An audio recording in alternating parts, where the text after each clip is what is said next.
Podcast Compreendedor, com Letícia Franco. Sejam bem-vindos ao podcast Compreendedor, podcast que facilita o entendimento da dor através da ciência acessível.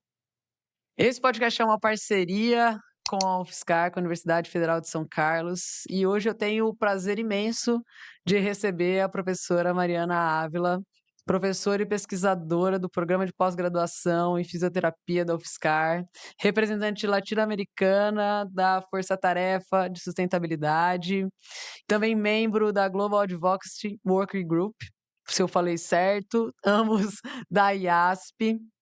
E eu não poderia convidar ninguém melhor para falar de fibromialgia. Afinal, tem tanto tempo que trabalha com fibro, tem quase 10 anos, né? E para a gente conversar um pouquinho sobre essa doença que acomete tantas pessoas e que é um pouco invisibilizada ainda. O que você me fala disso daí, Mari? Oi, Letícia, pessoal.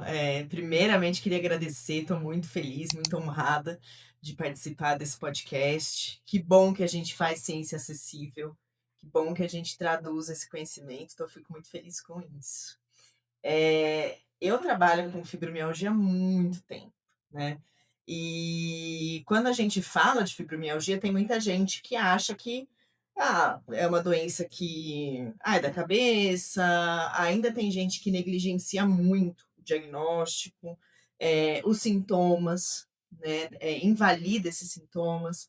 Então, a gente está falando de uma doença que ela é bastante negligenciada e invalidada ainda, apesar de já ser conhecida há muitos anos.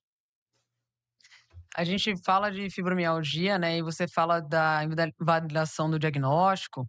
Eu vejo muito chegar esses pacientes em consultório, assim, em dois polos, né? Ou aquele paciente que foi empurrado para fibromialgia, quase, que o profissional falou assim: não sei explicar, toma, é fibromialgia.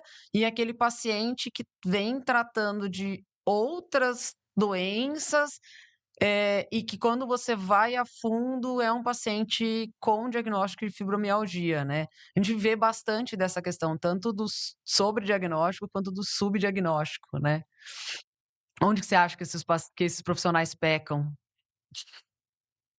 Primeira coisa é que a gente não tem uma formação adequada para atender fibromialgia. Então, um estudo que foi feito alguns anos atrás por um grupo de pesquisadores, eles avaliaram, né, o quanto profissionais médicos, estudantes de medicina, quanto prestígio eles davam para algumas doenças. Infarto, DPOC, então um monte de doenças que a gente cansa de ouvir falar. E a última doença, assim, em termos de prestígio, foi a fibromialgia para todos os grupos avaliados. Então, a gente começa com uma doença que não tem reconhecimento no meio médico barra profissionais de saúde. Então, esse é o primeiro ponto. As pessoas não reconhecem a doença. Não reconhecendo a doença como doença, elas também não sabem avaliar, não sabem o que as diretrizes falam, e aí a gente fica nesse bolo. Ou é uma pessoa que tem alguns sintomas, mas que não seria uma pessoa com fibromialgia, recebe esse diagnóstico, e aí a gente começa a tratar como se ela tivesse a doença. E do outro lado, é exatamente isso que você falou, aquela pessoa que chega porque passou, o ortopedista falou uma coisa, o fisioterapeuta falou outra, e aí a vizinha falou outra coisa, e aí a hora que a gente vai investigar a fundo, essa pessoa tem fibromialgia e ninguém tinha falado isso para ela, né? Então, eu acho que os profissionais, eles precisam se capacitar um pouco mais, a sociedade precisa entender um pouco mais, dessa doença. Então tem um monte de coisas aí. Temos profissionais, vou puxar a orelha de quem é profissional de saúde está ouvindo. A gente precisa aprender a identificar, ter menos medo da doença, porque eu acho que essa doença, por ser uma doença complexa em termos de sintomas, ela não é tão complexa assim quando a gente pensa, talvez, né, em termos de tratamento. A gente vai falar um pouquinho mais para frente sobre isso. Mas assim, como é uma doença que tem perfis diferentes, uma gama de sintomas diferentes, as pessoas têm muito medo, né? E aí acabam preferindo não diagnosticar, preferindo não mergulhar nesse universo. Eu acho que até os próprios profissionais de dor fogem da fibromialgia, porque a gente vai falar de tratamento mais pra frente, mas dependendo do paciente, ele não vai performar bem, ele não vai sair daquilo. E assim, às vezes surge um sintoma novo e esse profissional de saúde, esse profissional de dor, ele fica meio, ai, será que é mesmo da fibromialgia? Será que não é uma outra coisa? E parece que ele está sempre inseguro com relação a esse diagnóstico e esperando, parece que é quase numa expectativa de que surja alguma coisa para eu poder falar, não. Não é isso. E eu acho que é importante aqui a gente entender que saiu, inclusive, do diagnóstico o critério de exclusão, né? Uhum. A fibromialgia hoje não é mais critério de diagnóstico de exclusão. Hoje a fibromialgia ela é uma doença conhecida, inclusive, né, podendo ser secundária a alguma outra. Tem muitos casos, por exemplo, de fibromialgia secundária a diabetes, fibromialgia secundária a câncer. E a gente, muitas vezes, acho que você traduziu muito bem, Letícia, essa questão de querer achar alguma outra coisa para você tratar essa alguma outra coisa que você acha que é mais fácil, e aí você acaba tratando outra coisa. Então, as pessoas acabam tendo muito isso mesmo, muito essa dificuldade de abraçar essa doença, né, nas suas todas as suas condições aí. E a gente tem critérios muito bem estabelecidos para diagnóstico. Eu, particularmente, acho que alguns desses critérios ainda são falhos, porque, embora esses critérios sejam muito bem estabelecidos, eu ainda acho que eles têm uma visão muito reumatológica da coisa, né, pelo próprio Colégio de Reumatologia, mas até por não considerar outros aspectos, assim, fica ainda, por mais que a gente tire o foco ali dos pontos, por mais que a gente tire, a gente precisa continuar pontuando, a gente precisa, e por outro lado, a gente consegue ver esse paciente, às vezes, muito mais sensibilizado em outros aspectos de sintomas, como na névoa mental, né, na fibrofog, como essa hipersensibilidade a estímulos externos, e que não preencham ali os sintomas dolorosos, às vezes até por um controle de sintomas dolorosos, né, aquele paciente que chega um pouco de controle de sintomas dolorosos e exacerbado nos outros sintomas relacionados à fibromialgia.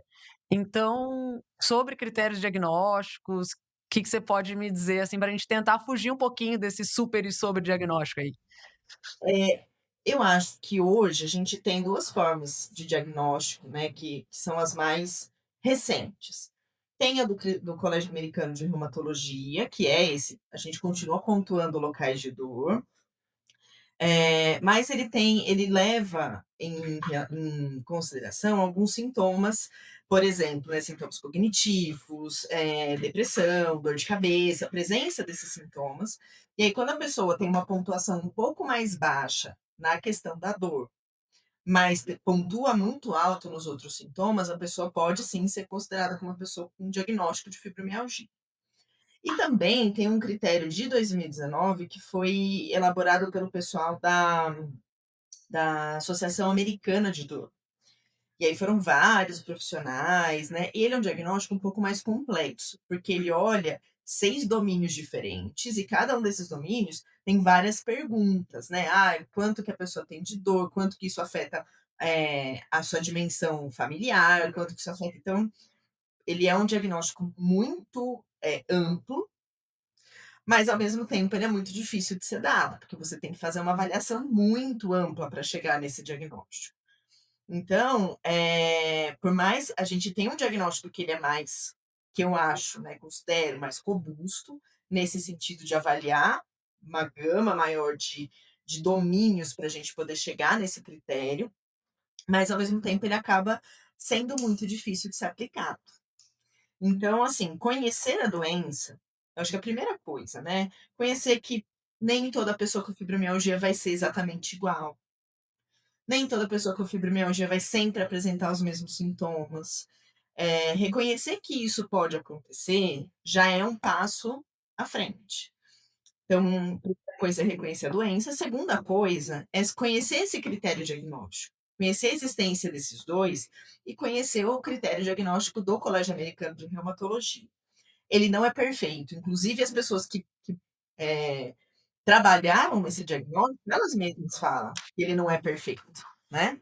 Eu nem acho que a gente vai conseguir chegar algum dia no diagnóstico perfeito.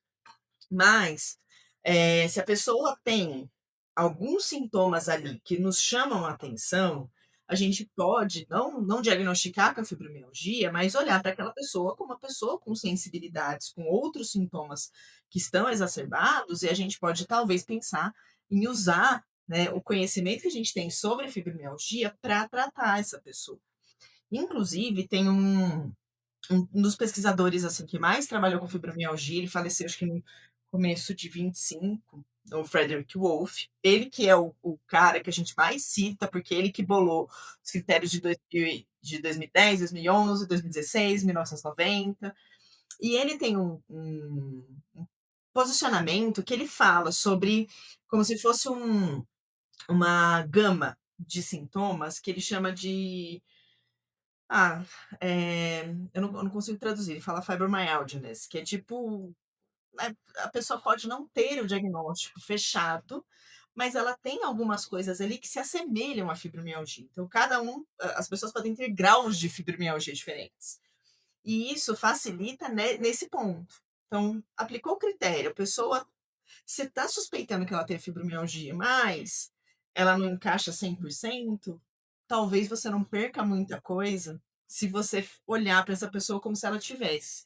Não diagnosticando, não jogando, né, esse peso do diagnóstico sobre a cabeça dessa pessoa, mas assim, olha, vamos ter o cuidado. Então, ela está sensibilizada, ela tem algumas outras questões, como é que a gente trabalha com isso, enfim. Quase como um guarda-chuva, né? Acho que essa é a ideia, de ter um Isso, guarda-chuva essa é a ideia.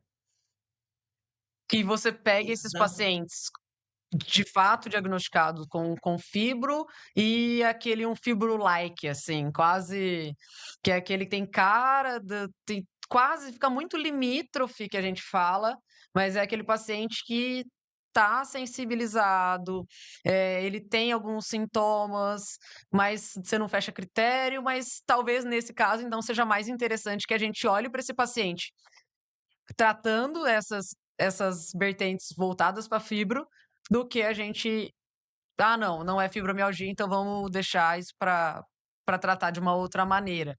E por isso, porque quando a gente vai pensar em tratar de outra maneira, geralmente a gente foge um pouco da ideia da dor nociplástica, da sensibilização, e a gente tende a buscar a lesão. E aí, Uhum. A deixando gente claro, acho que tende a mais de migrar para um o milhão modelo de vezes, biomédico. né? Isso, sim, Exatamente. sem dúvida nenhuma. E Uhum. aí a gente fala de tipo de paciente, porque a gente falou desses pacientes que vão performar de maneira diferente.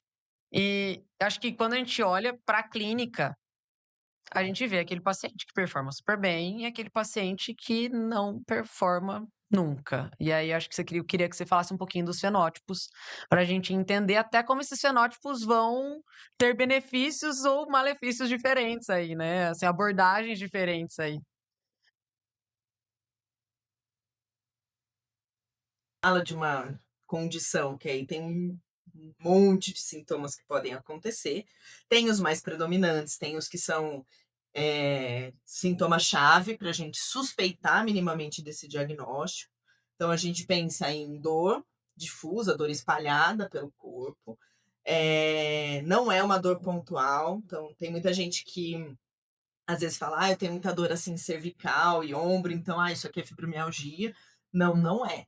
A não ser que você tenha outros sintomas muito grandes, importantes. Então, isso é uma coisa, né?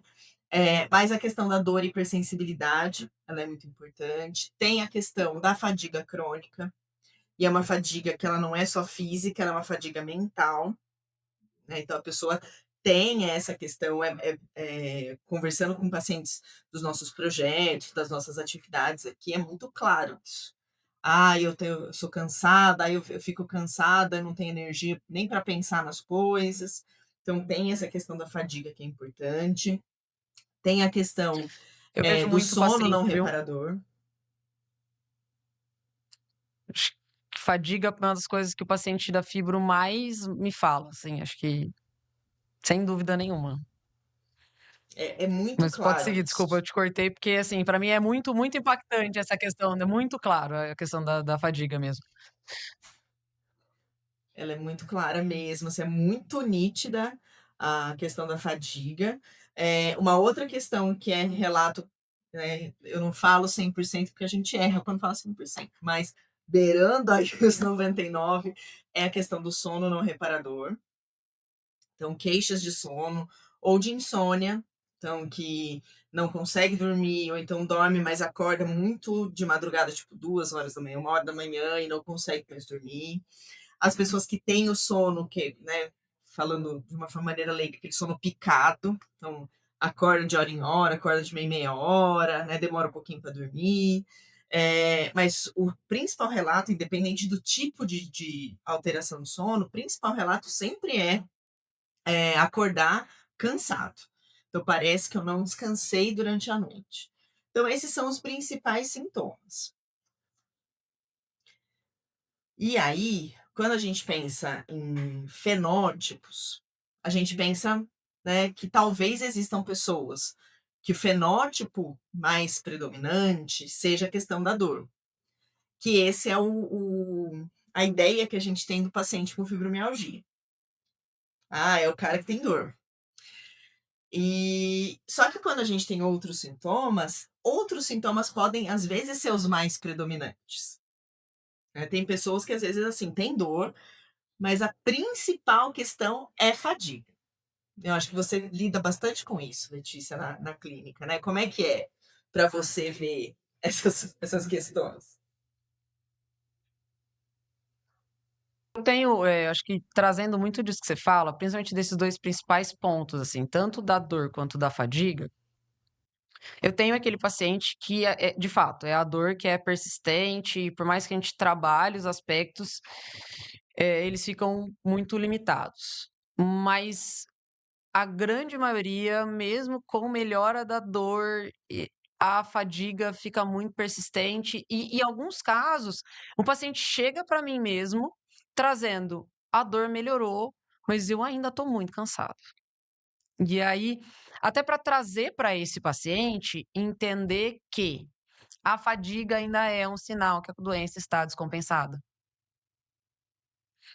Porque eles acham que, como foi muito colocada a ideia de que a fibromialgia é uma doença de dor, eh, eles acham que "Ah não, melhorou a dor, compensou a doença", né. Então, a gente fica travado também um pouco nesse aspecto para explicar para o paciente mesmo. E é todo um trabalho de educação em dor, de explicar para esse paciente como que é a doença, porque tem muito isso acontece muito a gente tem, de fato, uma prevalência um pouco maior em mulheres, e aí tem muita das mulheres que chegam: "Ah, será que eu tô na pré-menopausa? Será que é por causa da menopausa?" E elas começam a atribuir esses outros sintomas não dolorosos a outras causas, e a gente precisa trazê-las de volta e falar: "Ó, talvez isso tenha relação com o seu diagnóstico".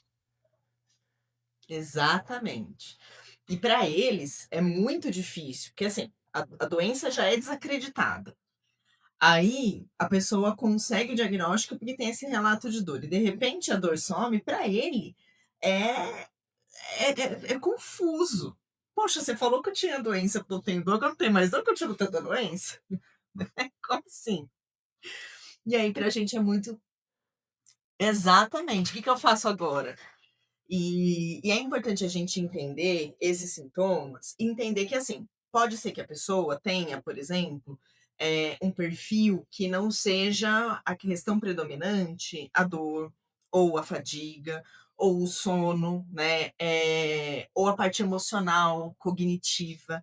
Tem gente que o principal fator é a questão emocional, né, e a gente fala: "Bom, eu sou fisioterapeuta de formação, trabalho no departamento de fisioterapia, faço minhas ações em fisioterapia". Aí chega um paciente desse, que aí você faz, por exemplo, um teste de caminhada de 6 minutos, você faz um teste funcional, a pessoa tá ótima. Aí você fala: "Meu Deus, saiu agora, como é que eu trato?". A primeira paciente que eu peguei quando eu comecei meu doutorado em 2010. Primeira paciente que eu peguei, ela corria maratona. A questão dela A questão dela não era condicionamento físico, a questão dela era emocional muito forte. E não que a gente não possa acolher, que é isso que eu bato muito na tecla com os meus os meus alunos, né, o pessoal que fica comigo, nas aulas que eu falo sobre fibromialgia, a principal questão é que, assim, eu sou fisioterapeuta, eu não vou tratar esse paciente? Eu vou, mas eu vou entender a primeira coisa, né, eu não vou conseguir um resultado com as minhas intervenções tão bom, talvez, como eu conseguisse com aquele que o fator predominante é o fator dor. Mas, ao mesmo tempo, eu também não posso falar assim: eu vou fazer qualquer coisa". Não, vou tratar conforme as diretrizes, conforme o que eu pesquisei, mas sabendo que o mais importante é tratamento interprofissional. E aí eu vou precisar levar esse paciente para esse profissional de saúde mental, para ele olhar para essa pessoa, né. Então tem isso. Eu tive um caso muito semelhante, assim, que traduz muito isso, que foi uma paciente que ela vinha melhorando, a gente tinha otimizado bem a medicação, ela tinha aderido a medidas não farmacológicas, se eu não me engano ela fazia hidro, e a gente chegou numa limitação do emocional que não ia progredir nenhum outro tratamento a partir dali. Então, assim, e eu cheguei a conversar com ela, eh, da importância de que agora, para a gente progredir com o tratamento, ela precisava de um acompanhamento psicológico. Ela entendeu, topou o tratamento psicológico, mas era muito claro que ali a gente não iria progredir, porque não estava mais dentro do meu escopo, não estava mais dentro do escopo do profissional do movimento. E essa visão interdisciplinar que a gente tem, não só do tratamento da dor, mas acho que na fibromialgia isso vem ainda, sim, de uma maneira muito forte. Muito forte, é muito essencial. E a gente ainda lida com muito preconceito com medicação. Porque aquele remédio me faz ter a boca seca, então eu não quero tomar", né. Com profissionais de saúde mental. Eu lembro que uma vez eu fui falar com uma das voluntárias do meu projeto de doutorado, né, eu estava começando a estudar, né, nem tinha noção de onde eu ia chegar, né, com o estudo. E eu lembro que a hora que eu falei assim: "Olha, a gente tem um tripé, não tem que ter o medicamento", ela já: porque o medicamento me faz passar mal, não sei o quê. Tem que ter a parte, né, do movimento e precisa ter um acompanhamento de um profissional de saúde mental. Pode ser um psiquiatra ou um psicólogo". Quando eu falei isso, ela assim quase ela virou no girar e falou: "Você tá me chamando de louca?". Eu falei: "Gente, a gente precisa entender". Né, e a gente fala aí de uma questão que é muito delicada, porque mesmo entre profissionais de saúde, assumir um determinado diagnóstico de saúde mental é olhado, né, de lado, assim, as pessoas ficam meio: "Ai, nossa, mas essa pessoa aí vai no psiquiatra?". Então se a gente tem esse preconceito até entre a gente, ainda existe, embora muito menos do que 10, 15 anos atrás, porque eu, né, comecei a estudar fibro, 2010 isso. Então assim, né, 16 anos depois as coisas evoluíram muito e, ainda assim a gente tem preconceito, e ainda assim elas têm. As pessoas têm muito preconceito com isso, né. E aí a gente está falando de um duplo preconceito, né, o paciente da fibro, que já tem o preconceito por ter fibromialgia, e aí além de tudo ele vai no psiquiatra, então isso prova mesmo que a doença vem da minha cabeça, que que isso é tudo frescura, eu vou usar esse termo porque é o que os pacientes mais ouvem. Sim, e então parece que vem quase reafirmando esse estereótipo que a gente foge tanto dentro da fibromialgia, né, que é esse estereótipo da dor emocional por frescura, que assim, é muito difícil. E aí isso inclusive faz com que a gente acabe invisibilizando um pouco os homens fibromiálgicos, porque a Exatamente, gente fibromialgia é uma doença de mulher. é muito por causa desses estereótipos, aí a gente falou um pouquinho ali de diagnóstico, a gente, né, acabou passando um pouco por isso, mas como esses homens, são menos ainda diagnosticados, ou quando são, o preconceito ainda vem dobrado, porque assim Você sabe que alguns estudos mostram que, isso é uma coisa que me chama muita atenção, essa questão de, homem e mulher com fibromialgia. Porque a gente olha para qual que é o estereótipo, eu vou fazer uma descrição horrorosa, mas que é mais ou menos o que corresponde quando a gente fala da pessoa com fibromialgia. A mulher que dorme de calça jeans. Ponto, né? Daquela que reclama, aquela que não tem alguém do lado, aquela que não tem apoio, aquela que só a chata, a reclamona. E um grupo da Espanha trabalha bastante com essas questões de gênero e fibromialgia. E eles publicaram um artigo que eu gosto muito de levar para todas as palestras que eu vou dar, as aulas que eu vou dar, para os meus alunos, porque para mim chamam muito a atenção. Eles perguntaram para profissionais de saúde, mas especialmente fisioterapeutas, qual que era a percepção que eles tinham de pessoas com fibromialgia. E as mulheres com fibromialgia eram taxadas de reclamonas, né? Aquela que é chata, aquela que só reclama, aquela que é, ai, tá inventando sintoma, ai, isso aí é frescura, isso é coisa da cabeça, isso aí é preguiça. E o homem com fibromialgia, ele era tratado como uma pessoa que tinha uma doença de fato incapacitante. Essa pessoa, ela, assim, realmente estava em sofrimento. Então, para o homem, ficou mais fácil validar isso. E aí, outro dia eu tive uma discussão, que não foi de um artigo de fibromialgia, mas foi muito rica no meu grupo de pesquisa. E a gente estava falando sobre a diferença de homem e mulher. Que a mulher, ela tem essa questão de ser criada como o ser frágil. Então, ele reclama, né? Aí doeu, ele reclama. Isso é natural da mulher. A mulher aprende a reclamar, aprende a chorar quando está desconfortável. Então, a sociedade ainda cria, né, essa expectativa sobre as mulheres. E os homens são criados para serem os fortes, para serem aqueles que seguram a onda. Quando um homem reclama, significa que ele está no último do último. E quando ele reclama, significa que aquela pessoa de fato está em sofrimento. Então tem todo um papel social super forte. E que quando a gente encontra, realmente, os homens são muito pouco diagnosticados. Né? Eu acho que muito dessa falta de diagnóstico em homens tem a relação com esse papel social do homem não reclamar. Ele não vai. A gente conversa muito, eu converso com meus grupos de amigas, com os meus alunos, né, durante as aulas, os homens não procuram cuidado, não procuram um médico porque estão com algum problema. Normalmente eles procuram um médico ou porque a parceira, né, enche a paciência dele com isso, não, você tem que ir, ou porque a coisa está muito grave. Por isso, a gente tem muita dificuldade de diagnosticar esses homens com fibromialgia. Eles existem, mas eles aparecem muito pouco. Então, de todas as pesquisas que eu fiz, né, nesses últimos anos, a gente teve, sei lá, acho que contabilizando no total, deve ter tido mais de 200 ou 300 pessoas procurando. Dessas 200, 300, se 5 homens faziam parte do grupo, era muito. Então, É, realmente, assim, esses homens não têm esse diagnóstico.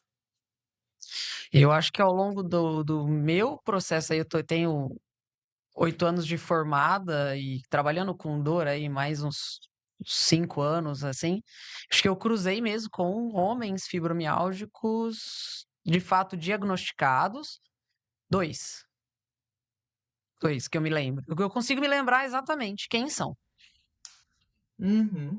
Porque é Assim. muito raro, né? E tem essa questão toda, né? É um preconceito ao contrário, quase. Né? É um É, preconceito, não é um preconceito, mas assim, é um olhar que as pessoas têm de imaginar que a pessoa que foi criada para nunca manifestar desconforto, se ela está manifestando é porque ela está nas últimas. E a mulher, quando manifesta desconforto, é uma coisa que ela faz desde sempre, né? Ai, mulher tem dor sempre, ai, tem cólica desde sempre. Então, acaba virando uma coisa assim, muito descompensada. A gente acha mulheres demais com o diagnóstico, muitas vezes com o diagnóstico errado, e homens de menos, porque eles não chegam nos profissionais. Não passa na cabeça de um profissional de saúde que não sabe diagnosticar fibromialgia nas mulheres, ele nunca vai suspeitar de fibromialgia nos homens. Então também, aí a gente volta na questão do profissional, que não sabe reconhecer a doença, se nem na mulher que é tida como a dona da doença, ele não reconhece, imagina num homem. E isso dificulta, inclusive, não só no tratamento, no preconceito, mas na funcionalidade desse paciente. Eu lembro muito bem da sua aula, que uma das primeiras coisas que a gente viu ali foi justamente você mostrando esse impacto, dos homens e das mulheres tendo o mesmo nível de intensidade dolorosa, mas tendo impactos na funcionalidade completamente diferentes. Né, e então como que esse homem vai impactar nessa funcionalidade dele, enquanto a mulher, entre aspas, "reclama, mas faz", né, aquela mulher que tá ali, tá na casa, tá cuidando da família, tá com dor, não tá conseguindo nem ser abraçada pelo filho, mas tá ali, tá lavando a louça, tá fazendo, tá sendo funcional, e esse homem tá perdendo dias de trabalho, tá não só no absenteísmo, mas no presenceísmo, não lembro, presenteísmo, obrigada. É. Que ele tá lá, mas ele não tá, né. Então, assim, como isso também vai impactar nessa funcionalidade do dia a dia? Impacta muito, né. Primeiro que a gente tem essa ideia de que a mulher ela faz mesmo com dor. E aí quando ela não consegue fazer, ao invés da gente falar: "Nossa, ela realmente está em sofrimento", a gente fala: "Não, isso é frescura, isso é preguiça", né. Tem alguns estudos mostrando, por exemplo, que a partir do momento que a mulher tem o diagnóstico de fibromialgia, ela entra como se fosse numa lista, né, de possíveis desligamentos aí da empresa e na primeira oportunidade elas acabam sendo desligadas. Um estudo na Austrália mostrou, assim, uma queda impressionante na empregabilidade dessas pessoas. Então, assim, quando os sintomas começaram a aparecer, mais de 50% tinham um emprego formal de tempo integral.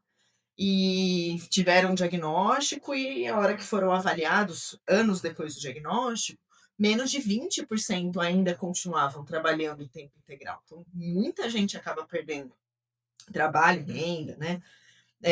E isso é muito forte nas mulheres, porque, a gente tem a funcionalidade, ela é maior, né, do que simplesmente executar funções. A gente fala aí da participação social, a gente fala de fatores ambientais, fatores pessoais, a gente fala aí da CIF, da Classificação Internacional de Funcionalidade. Então, a gente fala de algo muito maior. E aí, quando a gente pensa que essa pessoa deixa de frequentar por questões, sei lá, às vezes de vergonha, às vezes de muita dor, às vezes de fadiga mental, ela deixa de frequentar o ciclo social dela da igreja, da escola, né? Ai, as mães, tem um grupo de mães de crianças lá. Ah, ela deixa de frequentar as atividades, ela deixa de fazer academia porque ela sente vergonha, né? Porque ela tem, às vezes, não é nem questão de obesidade, sobrepeso, mas ela vai pegar um pezinho pequenininho, porque é importante a gente controlar a carga, e a pessoa vira e fala: "Ai, não, mas, não quero que as pessoas me vejam pegando 1 quilo, né, porque eu vou sofrer para carregar 1 quilo". Então tem o impacto, ele é muito grande, né, muito amplo, né. Então quando a gente pensa que não é só na execução de uma função, não é só, a limitação, por exemplo, no quanto essa pessoa caminha, mas o quanto essa limitação no caminhar impacta ela deixar de fazer uma atividade social que ela fazia.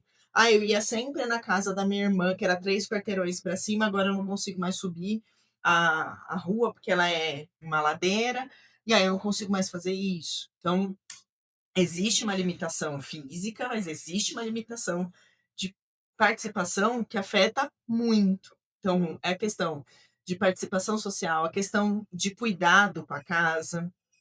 A queixa principal, não sei como é com os seus pacientes, mas aqui a queixa delas é a seguinte: eu quero fazer um monte de coisa na minha casa, mas eu não dou conta, porque eu fico com muita dor. E aí ela começa a se culpar de deixar de lado algumas coisas da casa. Porque, eu não arrumo mais a cama todo dia depois que eu acordo, e ela conta isso como se fosse uma confissão de algo muito grave. E não é, né, gente. Tem dia que a gente não faz a cama, tem dia que a gente não vai no chão, e tá tudo bem. E para elas é muito difícil aceitar isso. E tem 3 minutos mentira, mas um pouquinho antes da gente começar, essa gravação, eu estava falando com uma colega minha aqui, e falando sobre participação de pacientes neurológicos. Porque a impressão que eu tenho, e ela falou: "Nossa, provavelmente é isso que acontece. Pacientes neurológicos tiveram derrame, ficaram com metade do corpo meio paralisado. Eu acho que o impacto para essas pessoas é diferente na independência. Para os homens é de um jeito, para as mulheres é de outro. Porque provavelmente a mulher quer voltar a varrer, quer voltar, mesmo que ela trabalhe fora, ela tem essa cobrança de ser uma pessoa presente e funcional dentro da casa, que não é uma cobrança social que o homem tem. Então, a gente fala de participação, de funcionalidade, a gente precisa falar disso. De como é a atuação, de como é, a pessoa dentro do ambiente da casa dela, dentro do trabalho dela, com a funcionalidade no sentido dos aspectos relacionais, né? Como é a relação, como o diagnóstico mudou a relação com o parceiro, a parceira, como o diagnóstico mudou a relação com a família próxima, a família de sangue, a família do casamento, né? Os in-laws aí, né? A sogra, sogro, cunhado, e como isso muda com os filhos, os amigos. Então tem tanta coisa que muda nas relações que a gente precisa parar e olhar para isso. Pelo menos saber o quanto isso impactou. E entender também como essa perda de rede de apoio impacta até na ausência de melhora da doença. Você falou muito que você ouve o clássico de ouvir eu queria varrer minha casa. Não é possível que eu não sou mulher, mas de varrer minha casa. E olha isso, ele coloca um lugar de eu não sou mais mulher de varrer a minha casa, né? E aí traz muito desse impacto na relação de meu marido não me ajuda em nada, eu não sou mais mulher de varrer a casa, eu também não sou mais mulher para a gente ter relação. Meu marido me abraça e dói, e ele não entende. E aí você começa a ter esses problemas relacionais, e esses problemas relacionais, eles retroalimentam a doença, porque você vai tendo uma piora da participação social, você vai tendo uma piora do emocional, você vai tendo mais crises álgicas, né? Essa paciente com medo de se expor ao movimento, porque o movimento doeu, e aí quando eu fui tentar de novo, alguém disse para mim que eu não podia, porque a gente também tem isso, não podemos esquecer, né? De muita gente falando, se você tem dor, então não mexe. E aí até mesmo dessas pessoas não, nem entrando em profissionais, porque a gente foi entrar em profissionais aqui, a gente vai longe, assim, né, de divergências em condutas, mas assim, principalmente relacionadas ao movimento, mas assim, daquele círculo social não compreender que essa pessoa precisa mexer para se sentir melhor, aí às vezes até tem o risco dessa perda de autonomia do oposto, de, por exemplo, não, meu marido me ajuda em tudo. Então eu não limpo mais a minha casa porque ele faz, eu não faço mais nada, eu fico o dia inteiro na cama com dor. Mas eu também perdi minha autonomia e também não faço mais nada. Então, assim, a gente corre um risco de como a gente vai trabalhar essa autonomia do paciente, como é que a gente vai trabalhar essa participação social, essa funcionalidade como um todo, né? Não só como uma execução. E eu acho que você falou um pouco dessa questão trabalhista, né? De essas mulheres vão perdendo o trabalho ao longo, só pelo simples, não ao longo do diagnóstico, né? Mas que elas também ficam marcadas nesses trabalhos. Como que a gente vê, então, a lei chegando como uma ferramenta para a gente? Aí que foi aprovada a partir de janeiro desse ano, e a gente tem essa lei trazendo aí a fibro como um PCD com direitos e uma luz, talvez, para essas pessoas que não tenham a possibilidade de continuar trabalhando. Exato. Eu acho que a lei ela veio de uma forma muito muito importante para a gente, né? Não no sentido de caracterizar, de carimbar todas as pessoas com fibromialgia como, agora é deficiente, ponto. Pessoa com deficiência, ponto, carimbou. Né? Porque também não é isso que as pessoas com fibromialgia, a maioria delas quer, e nem o que elas de fato precisam, né? Mas é reconhecer que naqueles fenótipos, então, dor predominante, fadiga predominante, questão emocional predominante, questão física, no sentido de descondicionamento físico predominante. Então, a gente tem aí um monte de possibilidades. E nem todas elas vão apresentar incapacidade ou que possa ser de fato caracterizada como uma deficiência, né? E é importante a gente ter a lei para a gente jogar a luz sobre isso, mas não usar a lei como, olha, então agora você tem fibromialgia e PCD. Eu fico pensando muito em relatos de pacientes que a gente atende aqui. Porque eu fui no mercado e para mim estava pesado ficar segurando a cestinha com um pacote de açúcar. Ou, nossa, para mim é pesado, para mim é melhor de fato entrar numa fila preferencial. Acho que essas questões elas são importantes, elas são fundamentais. Mas a gente precisa ter o cuidado como profissionais de saúde, como sociedade, de não taxar, da gente sair sair do 8 e chegar no 80. Então, olha, nem considerava a fibromialgia como existente, agora todo mundo tem deficiência. Eu acho que a gente não pode fazer isso, né? Sempre a gente vai precisar de uma avaliação multiprofissional, interligada, né? Então, eu até prefiro falar interprofissional, porque a gente dá uma ideia de ligação. Essa avaliação ela precisa ser muito bem feita no sentido de conversar entre os profissionais para entender de fato até onde essa pessoa perdeu suas capacidades. Porque tem gente que tem fibromialgia, mas é bastante funcional, né? Consegue, com algumas limitações, mas não muito grandes, consegue fazer o seu trabalho normalmente, a sua atividade normalmente.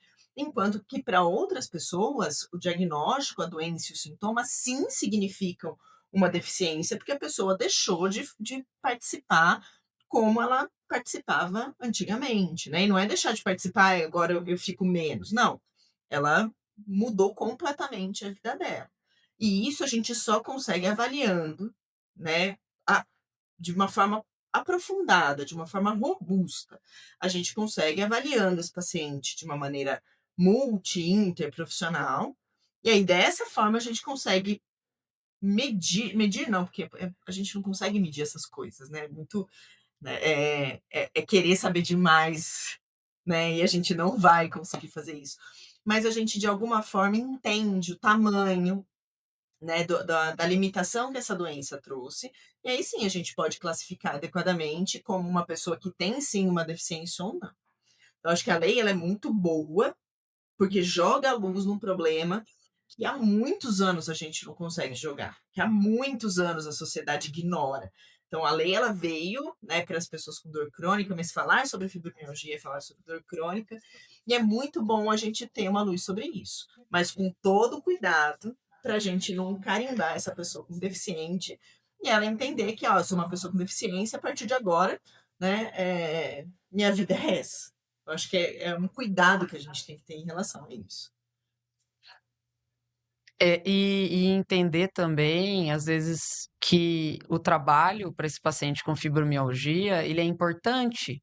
E, às vezes, fazer essa paciente se reabilitar para voltar ao trabalho, talvez seja mais interessante do que afastar completamente essa paciente. Então, acho que nessa avaliação também é importante entender isso com o paciente, até para não, de fato, não taxarmos esse paciente como um deficiente, e aí esse paciente entrar um pouco nessa linha, assim, e também não esquecer que, não, você tem dor, tem fibromialgia, então vamos afastar, aquela ideia do vamos parar, que parar resolve, né? O repouso resolve, parar o trabalho resolve, e aí não, quando a gente fala de dor, a gente não fala disso, mas assim, eu gosto bastante das suas considerações com relação à lei, porque ela vem, principalmente, acho que quando a gente nomeia as coisas, quando a gente constitucionaliza as coisas, elas ficam mais fáceis de serem estudadas, de serem vistas, de serem, de fato, dada a devida importância. E aí eu acho que para a gente puxar um pouquinho aí para quase finalizar nosso bate-papo, que por mim eu ficaria aqui muito tempo, que tá fluindo super bem. Queria falar um pouquinho sobre as novas diretriz atual de tratamento. Acho que vem bem divididinha entre não farmacológica e farmacológica. Uma coisa que assim, para mim, enquanto pessoa entusiasta da neuromodulação, uma das coisas que me surpreendeu aí foi aparecer, de fato, a neuromodulação dentro da diretriz como uma medida não farmacológica e dando esse substrato, essa substância aí para a gente poder trabalhar com esse paciente em outros aspectos aí. Então, queria que você me falasse um pouquinho mais das medidas não farmacológicas, que do farmacológico a gente acabou ficando naquela. A gente acabou ficando entendendo que opioide não é a nossa primeira recomendação, que seguimos com duloxetina e pregabalina, inibidores de captação de serotonina e noradrenalina, ficamos ali com os nossos GABAérgicos já mais conhecidos há um tempo. Não reforçamos os canabinoides, embora eu também seja entusiasta desse estudo, tentando dar uma resumida na parte farmacológica, a gente não avançou muito farmacologicamente falando para fibromialgia, sei lá, desde quando, talvez aí com o Tomia, que tem vindo dos Estados Unidos, que é a ciclobenzaprina sublingual, seja algum caminho, mas, assim, não vejo grandes esperanças farmacológicas não é nem esperanças, mas de mudança mesmo de tratamento para esse primeiro momento. Então eu acho que o não farmacológico vai vir aí como o nosso pilar mais importante. Eu queria que você falasse um pouquinho mais. Olha, acho que você falou muito bem. Quando a gente pensa no tratamento, eu acho que as diretrizes elas nem foram tão renovadoras, porque a gente já pratica muito daquilo que agora está estabelecido numa diretriz, né? É, a gente precisa de um tratamento multi, não adianta, a diretriz ela é muito clara nisso, né? O medicamentoso é importante sim, mas de fato não houve grandes mudanças daquilo que a gente já tinha de alguns anos atrás, das diretrizes da Liga Americana, da Liga Europeia contra, não é mais contra o reumatismo, é a Liga Europeia das Associações para Estudo da Reumatologia. Então, a gente tem aí um monte de medicamentos, esses medicamentos já foram estudados bastante a fundo, eu acho que, de fato, não tem muito mais o que a gente acrescentar.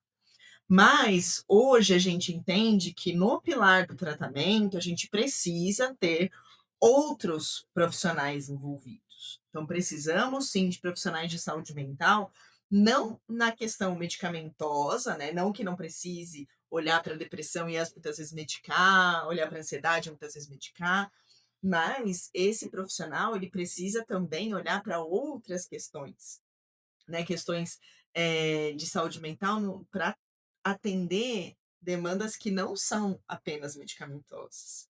Então, esse é um ponto que eu acho que é muito, muito importante. O movimento, que, né, gente, a Eular já fala, e é importantíssimo. Educação do paciente. E não é nem educação em neurociência da dor, embora eu sou entusiasta da educação em neurociência da dor, mas muitas pessoas se sentem incapacitadas de falar isso. Não, porque eu não sei fazer educação em dor, então, não faço. Gente, eles precisam de educação em saúde. Precisam entender a doença, precisam entender as limitações. Então, nem vou falar da educação em dor, embora eu seja entusiasta, embora eu Eles goste precisam de muito. educação em fibromialgia, saber o que eles têm, assim, né. Exato, exato. Porque volta naquilo que a gente falou mais no começo, né, aquele paciente que melhora a dor, mas continua fadigado, continua com problema de sono. Então ele continua tendo sintomas da doença, né, mas ele entende que a doença já melhorou, porque a dor melhorou. Então não é assim, né, eles precisam entender. Então a primeira coisa é educação. E educação não é entregar panfleto, eu falo isso em aula, não é entregar panfleto, não é fazer uma palestra, não é cartilha, é a gente envolver a pessoa para que ela entenda de fato. A gente só sabe que faz educação quando aquilo faz sentido para aquela pessoa e aquilo de fato muda. Nem sempre o comportamento, mas minimamente muda a compreensão dela em relação àquele problema. Então, ela pode não mudar comportamento, ela pode não virar uma pessoa que vai buscar atividade física, mas o fato dela entender que a atividade física é necessária, já é uma mudança muito importante para essas pessoas. Então, primeira coisa, educação, né? Educação em dor é super bom, mas a gente pode falar aqui, eu vou ampliar para educação em saúde, porque não adianta falar só sobre dor, eu acho que a gente precisa ensinar o que é o problema, né? Exercício, que eu como fisioterapeuta, né, eu tive um aluno que terminou o doutorado recentemente, que era educador físico, e foi muito bom ter um educador físico no meu grupo, porque a gente discutia coisas sobre exercício, que, gente, como ele é importante, como a gente pode modificar de milhares de formas diferentes o exercício para que a pessoa consiga fazer. Então, isso é maravilhoso. E a gente precisa fazer exercício. Ah, mas eu não gosto de fazer musculação. Não tem problema. Vai para a piscina. Ah, eu não gosto de piscina. Vai para pista de caminhada. Vai fazer, sei lá, uma esteira se gosta. Mas precisa fazer o exercício. Precisa se mexer. Então, eu gosto muito de usar uma analogia quando eu vou contar, fazer essa parte da educação em saúde, puxando para o exercício físico. Eu gosto muito de falar para os pacientes que o nosso corpo é capaz de produzir uma prima da morfina, né? Então, olha, a gente é capaz de produzir substâncias analgésicas que são tão fortes quanto a morfina. Então, vamos produzir. E eu acho isso muito legal, porque quando a gente começa a fazer essas analogias, eles começam a entender a importância do movimento. E hoje eu tenho até recebido alguns pacientes que já chegam mais abertos, aptos não, mas mais abertos a fazerem exercício. A grande maioria antigamente era assim: "Ai, fisioterapia, vai mexer? Ai, não quero", né. "Ai, porque ficar parado que é bom ficar parado, que eu não me mexo, eu não sinto dor". Mas na verdade hoje eles já estão chegando um pouco, né, menos ariscos quando a gente fala sobre exercício. E assim, hoje a gente sabe que recursos multimodais, se possível, é muito importante, né. Fala, amiga, que eu acho que você queria ver alguma coisa Eu não, eu ia falar do exercício, eu falo tanto de exercício, né, eu sempre falo muito para o paciente: "Não, né, precisa do exercício, independente do que a gente vai fazer aqui e tudo", né, que às vezes eles chegam para mim falando: "Ah, mas eu fui na fisioterapia, eles não me mexeram, eu só fiz terapias passivas", né, eles não falam terapias passivas, mas eles já chegam para mim contando que na fisioterapia eles não fizeram o exercício. Porque eles já entenderam, um pouco naquela questão da compreensão, né, às vezes não muda o comportamento, mas eles já entenderam a importância. E às vezes até por entender a importância eu falo: "Ó, tá, faz isso, ah, não gosta, faz aquilo, não gosta, faz aquilo, não gosta de nada, encara o exercício como se fosse um comprimido que você tivesse que tomar todos os dias, igual você tem que tomar a tua duloxetina, igual você tem que tomar a tua pregabalina. Pensa nele como uma cápsulazinha que você tem que tomar todo dia". E aí eu acho engraçado que às vezes eles chegam já com essa de assim: "Ó, eu fui na fisio, mas ele não me mexeu", ou "Ai, não, eu não comecei, mas eu vou começar, tá?". Porque, assim, já sabe que vai me falar da medicação, mas que em algum momento eu vou questionar do movimento. Então eles já chegam, às vezes, com a informação do movimento, acho que de tanto eu falar do movimento, assim. Eu acho que as pessoas estão chegando, né, eu acho que hoje a gente vive um boom de estilo de vida mais ativo, então as pessoas hoje postam muito mais, falam muito mais, assim, a gente é bombardeado com isso, né, e com isso a gente acaba entendendo que aquilo é importante, né.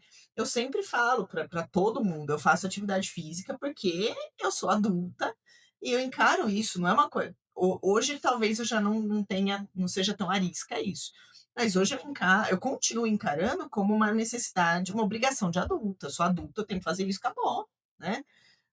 E eu acho que é importante a gente passar esse conceito, não porque: "Ai, você é adulto, você vai ter que fazer", mas porque faz parte da gente se cuidar, né, e o exercício não adianta.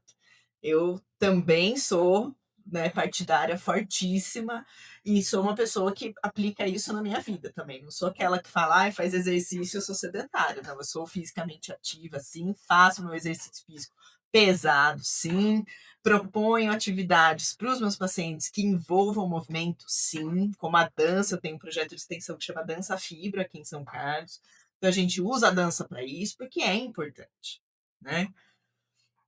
Eu acho que é isso que a gente precisa pensar, né? E a questão dos tratamentos, recursos complementares, eu sou muito fã da neuromodulação, né? Hoje a gente tem possibilidade de fazer a neuromodulação não invasiva com eletro, né, com correntes elétricas, com a TMS, né, que é a estimulação magnética Magnético.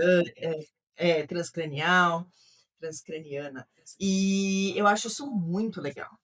Eu acho que a gente tem a possibilidade de usar recursos tecnológicos que vão de fato, né? A gente tem visto cada vez mais estudos mostrando isso. E eu fiquei muito feliz quando a Sociedade Brasileira de Reumatologia trouxe isso. Isso foi muito importante, foi um ganho enorme para quem trabalha com recursos não farmacológicos. Eu acho isso brilhante. E eu sou fãzaça, né, de acupuntura. Eu acho muito legal. Eu tenho muito cuidado de falar quando aparecem, né, algumas práticas integrativas e complementares, porque tem algumas que a gente não tem evidência, né? Principalmente quando se fala de fibro. Sim. Mas a acupuntura a gente tem, né? E eu sou entusiasta, eu sempre recomendo se a pessoa não tem nenhum tipo de desconforto, porque tem muita gente que não gosta, ai, pensa que a agulha vai entrar, não quero, então tudo bem, respeito isso, mas eu também sou entusiasta. Então, acho que essas modalidades aparecerem numa diretriz brasileira traz para a gente uma força muito grande para a gente pensar. O pilar não farmacológico, hoje, ele é o mais importante do tratamento. Porque é ele, de fato, que a gente precisa, é nele, de fato, que a gente precisa investir. Porque o medicamento, tá todo mundo careca de saber o que é, porque não mudou muito, de fato, né? Eu sou entusiasta dos canabinoides, mas eu acho que talvez ainda falte robustez, né? É uma coisa relativamente nova que a gente está olhando, né? Embora as pesquisas não sejam tão novas assim, mas trazer para a realidade ainda é uma coisa um pouco nova, né? Então, acho que precisa de um pouquinho mais de robustez nesse caso. Mas, tirando isso, eu fiquei, assim, super feliz de ver o quanto o pilar não farmacológico entrou com força dessa vez. Então, fico muito feliz. Eu acho que é isso, a gente tem que investir nele, seja pesquisa, seja atendimento, seja clínica, é nesse pilar que a gente precisa investir e olhar com cuidado.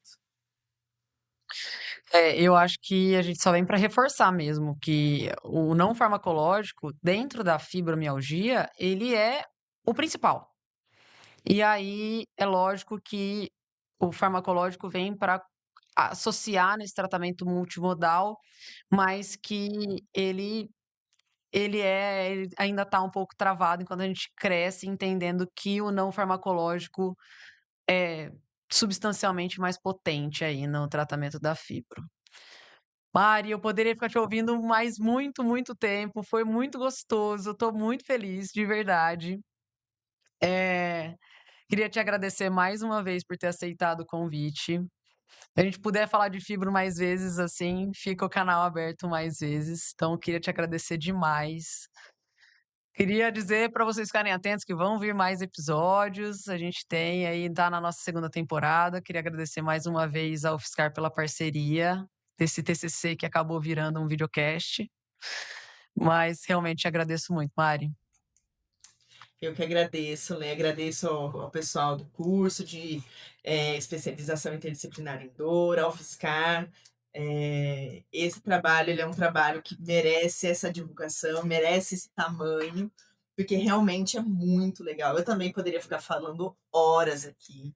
Então, né, fico à disposição para quem quiser o meu contato, quem quiser conversar, quem tiver mais curiosidades, quiser debater mais, fico à disposição e eu agradeço muito, viu, Lê? Se você precisar, se alguém mais manifestar interesse com outras coisas de fibro, estou à disposição e agradeço muito mesmo. Foi muito prazeroso, eu não vi o tempo passar.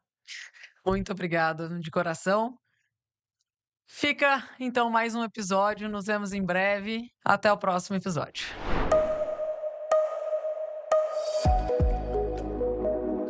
Você ouviu o podcast Compreendedor com Letícia Franco.